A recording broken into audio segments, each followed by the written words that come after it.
The Mercedes S-Class, it's usually the car of choice for transporting dignitaries about, and that's because it's one of the most statesmanlike of all the limousines. I mean, you'd have to pay for that. It does cost a little bit more than its limo rivals. This car, for instance, starts from £69,000, though if you click up there to go to carwow.co.uk, you can save £18,500 on average on an S-Class, and that will get you an A-Class through CarWow. But this car is kind of worth it, you know, it's just so beautifully effortless and elegant on the outside. On the inside, well, yeah, it's absolutely blooming lovely too. I really love the interior design of this car. It's just so classy and simplistic, and all the controls are very easy to use. Quality is very good as well, although there are a few places that let it down, so these buttons just feel a little bit cheap, and well, that isn't particularly good, but I'm nitpicking here. It is a lovely car to sit in. Tech's pretty good as well, so you've got this huge central screen there. Well, in this car I've got digital instrument displays. It just looks great, and you control everything using this swivel wheel system, and it's got Mercedes Command online, so you can connect to the internet.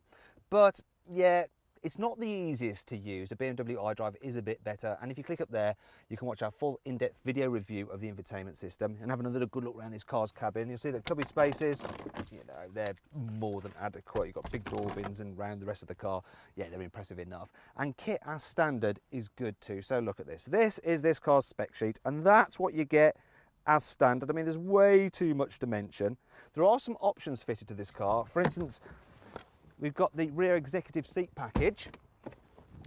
Now that'll cost you just over £4,000, but it lets you recline the rear seats quite a way. I mean, look at this, this is blooming lovely. I've got these wonderful pillows, and there's something about the shape of these seats, they just, you know, this is like flying first class. It's absolutely gorgeous. This is the long wheelbase version, so yeah, I can really stretch out, but if I'm honest, the normal wheelbase version is easily spacious enough. And this car as well, if you need to carry 3 abreast, you can do. In fact, it's better than its rivals for carrying 3 abreast, just about. It's not ideal, but it's still pretty good. And speaking of options, you've got this rear executive seat package, but this car's also got this. I'm not talking about the armrest, that's not particularly special. In here is a fridge, which is designed to carry champagne bottles. Actually, this is just sparkling English wine. That won't do in an S-Class. Let's move on to the boot. So there is a price to pay for having that fridge, other than just the cost, and that's the fact that it really does eat into this car's boot space. I mean, look at that, it totally compromises it, which is a shame because it's otherwise very, very practical, easily got enough load space, and there is some underfloor storage there, which is nice and handy. Now, if you want to see how much stuff you can actually fit into this car's boot with the fridge there, then click up there to watch our in-depth practicality video review. You'll also be able to see how easy it is to fit a child seat in the back of the car, and what it's like with 3 people in the back. The S-Class is an impressive car when it's stationary, and it gets even better when you're moving. Driving a Mercedes S-Class is a really special experience. This car just manages to separate you from the outside world. In fact, you have no idea what's going on out there. I mean, it could be a war zone for all I know. I just don't really care. I mean, bumps, yeah, don't really notice them. The suspension is just that smooth. Noise, not really much at all. Cares? No, don't have a single care in the world. Do you know what? You reach a certain point in your life where your ideal daily transport is a Mercedes S-Class, and I think I've reached that point in my life because this is the only car that can actually make driving through central London bearable. Now, when you're not driving through central London and you're faced with some twisty back road, this car doesn't fall apart completely. So yeah, it's a big heavy thing, but it still corners okay. It's not as sharp or as agile as an Audi A8.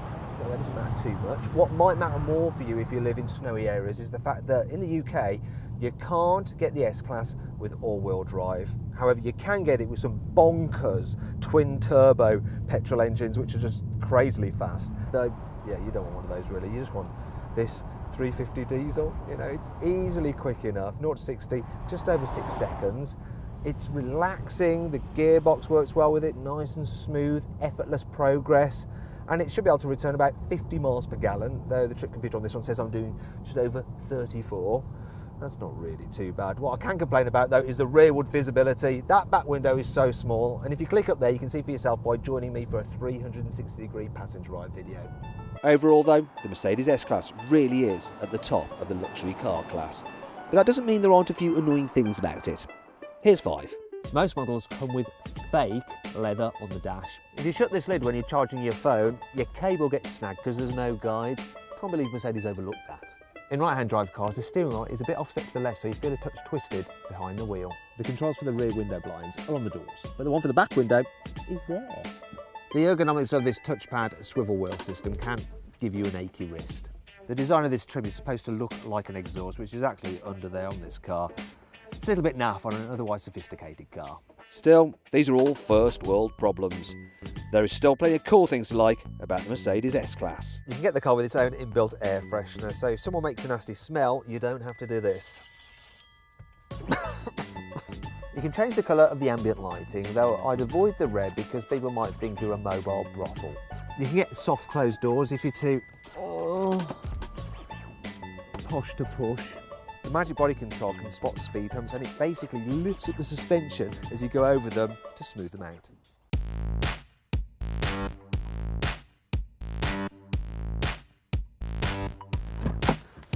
So then, overall, what do I think of the Mercedes S-Class? Well, its infotainment system isn't the easiest to use, and you can't get an all-wheel drive version in the UK, but this is a very elegant car and it's super luxurious to travel in. Now, if you click up there, you can get more information and find out the best deal you can get on a Mercedes S-Class at carwow.co.uk. Thanks for watching. If you enjoyed this video, please like it, share it and subscribe to our channel. And if you click over there, you can watch our detailed practicality, infotainment and 360-degree passenger ride video for the Mercedes S-Class. Now, did you spot the Easter egg in the video? It was S Club 7 on the car stereo and they were singing Reach for the Stars. Mercedes Star. Yeah, okay.